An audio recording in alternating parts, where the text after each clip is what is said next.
اداکارہ حمیرہ اصغر علی کی اچانک اور پراسرار موت نے شوبز انڈسٹری سمیت عوامی حلقوں میں گہرے صدمے اور تشویش کو جنم دیا ہے۔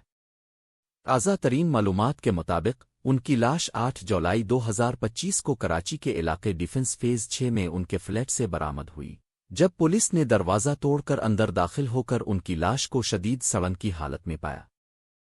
ابتدائی پوسٹ مارٹم رپورٹ کے مطابق ان کی موت کو تقریباً 8 سے 10 ماہ کا عرصہ گزر چکا ہے، جس سے قیاس کیا جا رہا ہے کہ ان کا انتقال 2024 کے اکتوبر کے مہینے میں ہوا تھا۔ ان کے بھائی نوید اصغر نے تحقیقات میں شفافیت کا مطالبہ کرتے ہوئے کئی اہم سوالات اٹھائے ہیں، جن میں شامل ہیں کہ فلیٹ کا ڈبل لاک کس نے اور کب کھولا، وہاں CCTV کیمرے نصب تھے یا نہیں، اور آخرکار پوسٹ مارٹم رپورٹ میں کیا تفصیلات سامنے آئیں۔ ان سوالات نے معاملے کو مزید مشکوک بنا دیا ہے۔ اس کے علاوہ کراچی کے ایک شہری نے عدالت میں درخواست دائر کی ہے، جس میں حمیرہ کی موت کو مشکوک قرار دیتے ہوئے قتل کا مقدمہ درج کرنے کی اپیل کی گئی ہے۔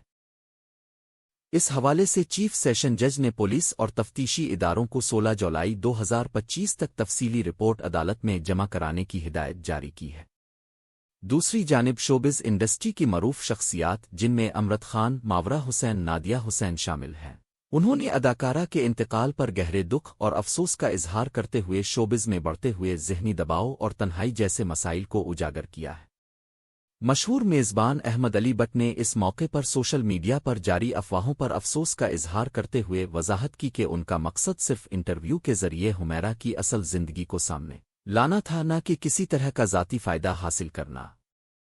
اس وقت کیس کی تفتیش جاری ہے اور فائنل پوسٹ مارٹم رپورٹ کا انتظار ہے، جس میں کیمیائی اور ڈیجیٹل شواہد کی روشنی میں مستقبل کی قانونی کارروائی کا تعین کیا جائے گا۔ اگر عدالت کو مناسب شواہد ملتے ہیں تو ممکنہ طور پر اس کیس کو قتل غیر معمولی موت کی تحقیقات کے طور پر کھولا جا سکتا ہے۔ عوام، میڈیا اور عدالتی حلقے اس کیس کو سنجیدگی سے لے رہے ہیں اور سب کی نظریں آئندہ سماعت پر مرکوز ہیں۔